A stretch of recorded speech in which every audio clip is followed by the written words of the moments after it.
राधे राधे। जय श्री कृष्णा। आप सभी प्रिय भक्तगणों को पुत्रदा एकादशी की हार्दिक शुभकामनाएं एवं बधाइयाँ। चलिए सुनते हैं पुत्रदा एकादशी व्रत कथा। युधिष्ठिर ने पूछा, हे भगवान, कृपा करके यह बतलाइए कि पूष शुक्ल एकादशी का क्या नाम है, उसकी विधि क्या है और इसमें कौन से देवता की पूजा की जाती है। भगवान श्री कृष्ण बोले, हे राजन, इस एकादशी का नाम पुत्रदा एकादशी है।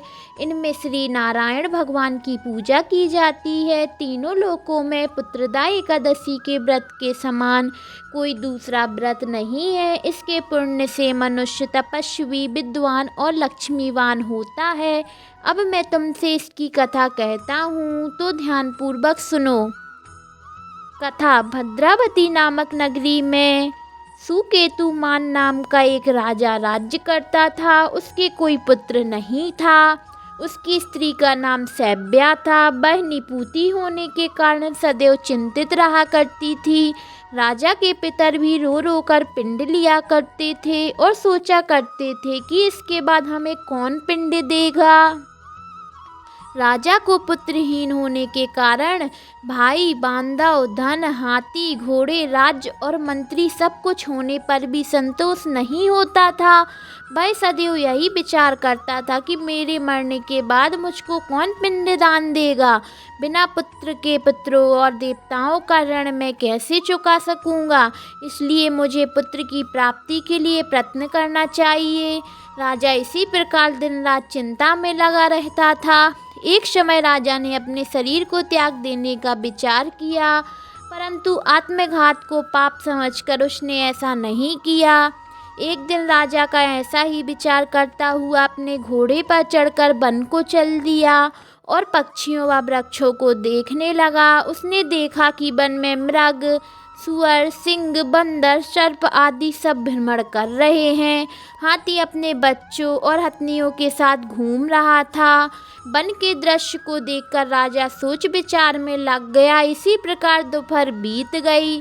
सोचने लगा कि मैंने कई यज्ञ किए, ब्राह्मणों को स्वादिष्ट भोजन से तृप्त किया, फिर भी मुझको यह दुख क्यों प्राप्त हुआ।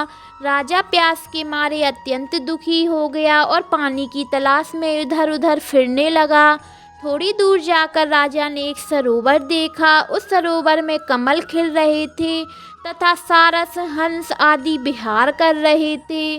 उस सरोवर के चारों तरफ मुनियों के आश्रम बने हुए थे। उस समय राजा के दाहिने अंग फड़कने लगे।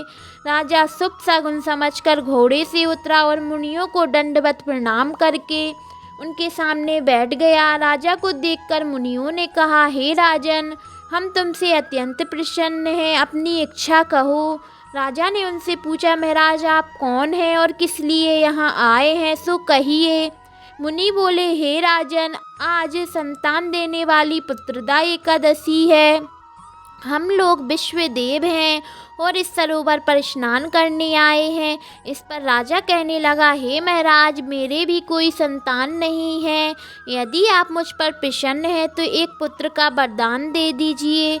मुनि बोले, हे राजन, आज पुत्रदा एकादशी है, आप इसका व्रत करें। भगवान की कृपा से अवश्य ही आपके पुत्र हो। मुनि के वचनों के अनुसार राजा ने एक एकादशी का व्रत किया और द्वादशी को उसका पारण किया। इसके पश्चात मुनियों को प्रणाम करके राजा अपने महल वापस आ गया।